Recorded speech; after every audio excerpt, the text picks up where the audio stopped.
Now, do me a favor, let's start at the beginning. Go to headquarters if you don't mind for just a second. Just kind of go through the basic options. So let's go to HQ materials, just to kind of reiterate where things have to start. Everything starts in the headquarters module because this is our item database. Do me a favor, put on your filter bar if you don't mind. You can just right click anywhere and filter bar. Put in PW in the category filter bar if you don't mind. So this is what Will did. He says, hey, for like all the pure water items, I can create categories that are PW to designate everything, even though the item is just a kind of a unique number. It's this is a 20 character unique thing. At least he's got them grouped in all these PWs so that he knows what items are pure water versus some of the other stuff. So headquarters is a huge item database, and within that, he's kind of grouped all the pure water things by what are called material categories, and they just kind of group or categorize all the items so that he can manage them a little bit better. Go to the info tab if you don't mind so we can see how it works. So we've got a unit of measure. This unit of measure is important because that's how we're going to inventory those things. So if I'm doing it by the each, then I'm going to count the eaches. If I've got hose and it's linear feet, then when I go do a physical inventory, I've got to say how many linear feet of that hose is in there. So that unit of measure is pretty powerful because it's not only normally what you purchase them in as a standard unit of measure, but when we do initialize inventory in the next step and push those items into a physical inventory, it's also how are we going to count those things? Are those things by the pound, by the gallon, by the bucket, by the each, by the linear feet, you know, all the different units of measure that could live out there. You have to say, how are we tracking them? How are we going to count them? And what do we do to purchase them into inventory? And then how do we relieve our inventory using that unit of measure? Okay. So huge, that stocked in inventory has to be checked. Otherwise, go ahead and click that little button for initialize inventory for me, please. When you click that little button, if that is checked, then we can go ahead and we can insert materials and do stuff. There's a quicker way to do it over an inventory. But if somebody's real quick had a new item, they had to say, wow, I'm going to create a new item, bam, and I'm going to put it in inventory. I can put it into locations, and you'll see how this is going to work, because we're going to build the inventory locations, because you can have as many as you want.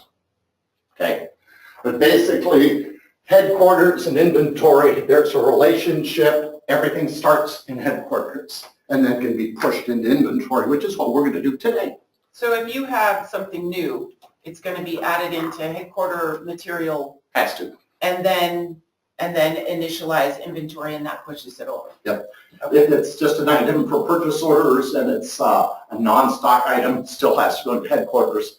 If it is a stock item that will be stocked in inventory, then the next step is to say, hey, let's push it over into inventories. But everything starts in headquarters, and that was, Will, for my edification, how much more, go ahead and close out of here, go to the grid, right-click anywhere and clear all filters. Maximize that for, oh, I can see down there. I have 16,968 items.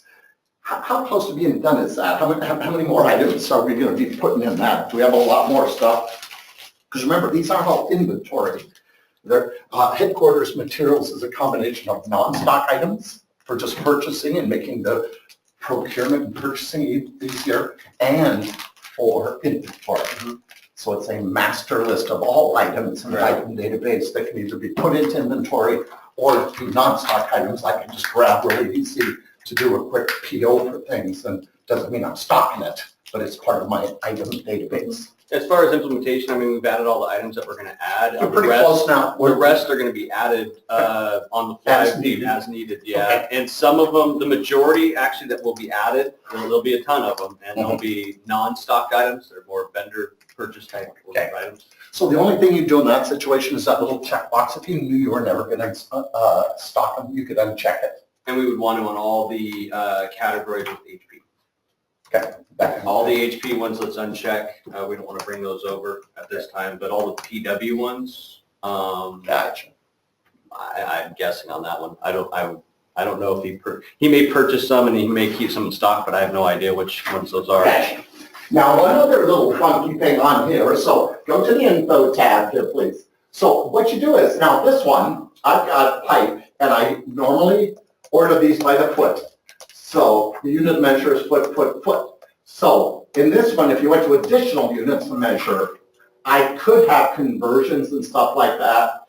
You know, if I bought it by the yard, there's 3 feet in the yard or something like that, you could put in a conversion. Normally where I see this used is, sometimes I buy them by the each, but if I buy them by the box, there's 50 in a box or 100 in a box or something, and there's 100 eaches in a box or something like that. So, because sometimes you kind of just order them different. But as far as a physical count, usually you do eaches because then you really count them by the each, don't you?